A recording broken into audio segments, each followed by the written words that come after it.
the GS Reso, a vintage mouthpiece recreated with 3D printing and hand faced, all for $200. Is it any good? Let's find out.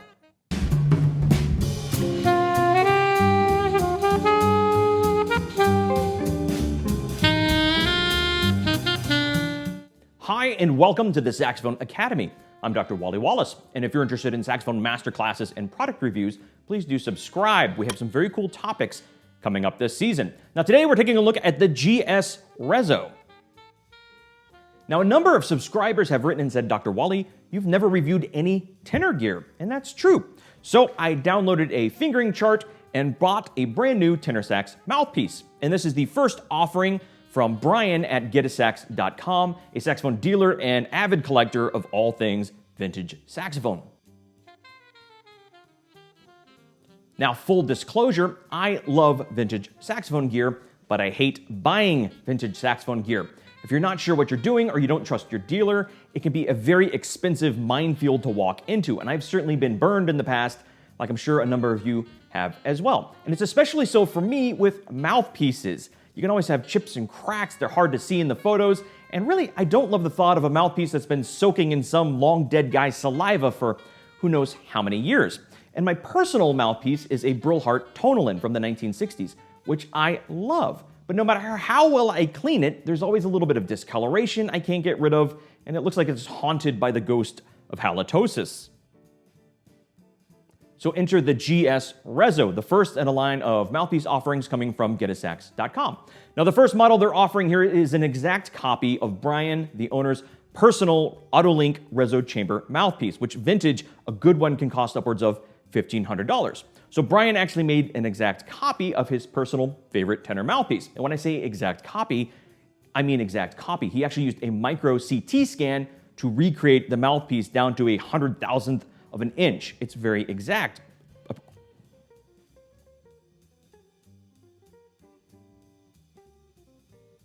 Now you may be wondering why the Reso chamber. Of all the vintage Otto Links, it's not one of the more popular ones, though it is played by a couple of modern guys like Seamus Blake and Joe Lovano. Well, according to Brian, it's because it's his favorite and personal tenor mouthpiece. He has an alarming collection of vintage mouthpieces. When I bought my Tonalin from him, I saw some of his collection. It was staggering. And of all those tenor mouthpieces, this is the one that he really loved and really wanted other people to get a chance to play. Now this initial offering is a 7-star, and it's actually a copy of a facing applied by Freddie Gregory to the mouthpiece that Brian uses as his primary tenor piece. Now the first thing you'll notice is it's white, and although it's 3D printed, it's not plastic. And we will talk about the giant plastic elephant in the room, Sios mouthpieces, a little bit later in the video. But this is actually made of a biocompatible dental resin. It's the same thing dentists use to create fillings in your mouth. So it actually feels and plays a lot like a good high quality hard rubber, but it's actually safe in your mouth as well. Or at least I hope. If not, my dentist has a lot of explaining to do. So it looks like Tonalin, but it's the same stuff that's in your teeth, so I'm gonna call it Toothalin. You're welcome, Brian. So it certainly looks good on paper, but how does it play?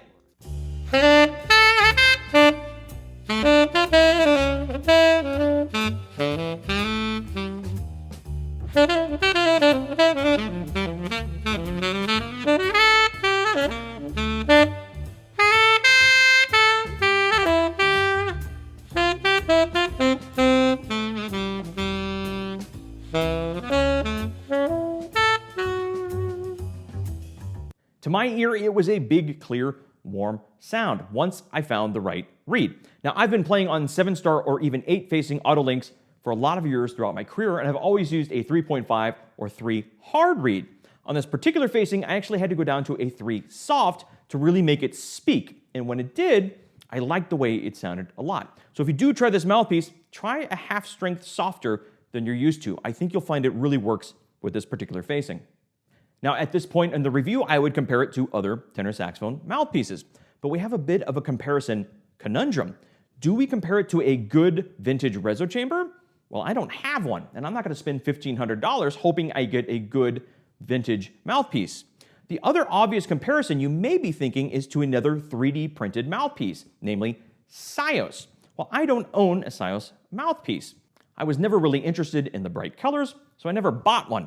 Also, having some friends that bought them and seeing pictures up close, I was a little bit hesitant about the quality and the price tag of $200 for a plastic 3D mouthpiece, which I'll show you some close-up pictures in a second. But I did want to reach out and talk to an expert who's had a lot of experience with the Saxophone mouthpieces and vintage mouthpieces. Enter my friend Derek from SaxSpy.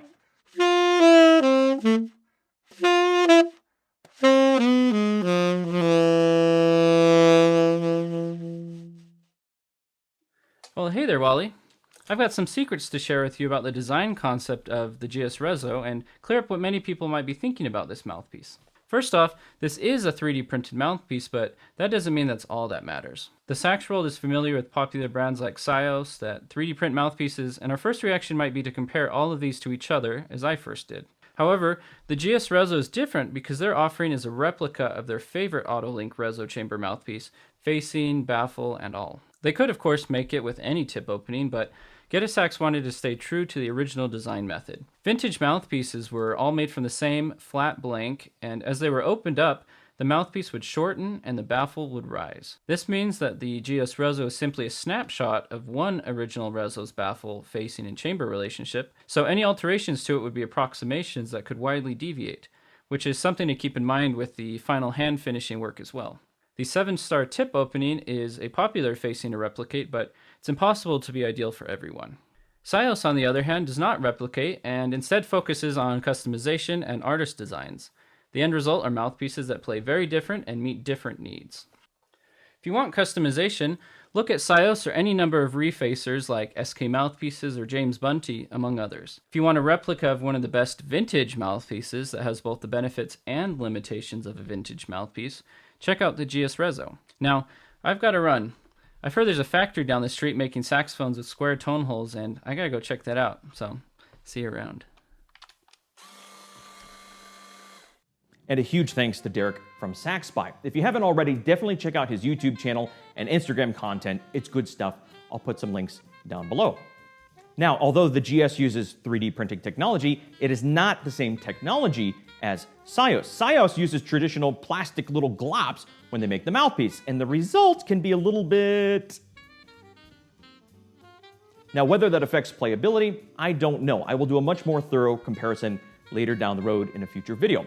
Now, the GS series of mouthpieces uses a laser etching, which is much more precise. And when you look at it up close, you don't see any ugly 3D printing lines. In fact, the lines and little markings you do see are actually exact recreations of the original mouthpiece facing. Now again, whether or not that has a big impact on sound, we'll explore in a future video. But as far as the feel and fit and finish and quality of a mouthpiece, the laser etching really does make a difference. Now for the pros and cons. On the pro side, I love that it's an exact copy of a good vintage mouthpiece, not vintage inspired. And that's what a lot of boutique mouthpieces are doing these days. And some of them are very good. The fit and finish, also another pro. Very good and certainly a step ahead of another big 3D printed mouthpiece. Another pro is the sound profile will suit a lot of players. You could do bebop, post-bop, more vintage stuff. It's a good straight ahead jazz sound that a lot of players I think are going to like. Now for the cons. Currently, it only comes in one facing, the 7-star. So if you want a wider or smaller tip opening, you're going to have to wait a while. Secondly, it only comes in one color, this white. So unless you're a dentist, you may not find it that exciting. And also by design, it's not one of the louder mouthpieces I've ever played. If you're doing fusion or more modern stuff, you may not get as much punch and bite as you would like out of a mouthpiece. It's by design, but it's something you should be aware of. So overall, I think it's a very strong initial offering from what I hope will be a long line of vintage mouthpieces priced for the masses. I'm excited to see what they come out with next, and especially try some of the New York Meyer copies that'll be coming for alto and some other cool secrets that I talked about with Brian. Stay tuned for future videos. If you found any of this useful, I would certainly appreciate a thumbs up, and I will see you very soon. And in the meantime, go practice.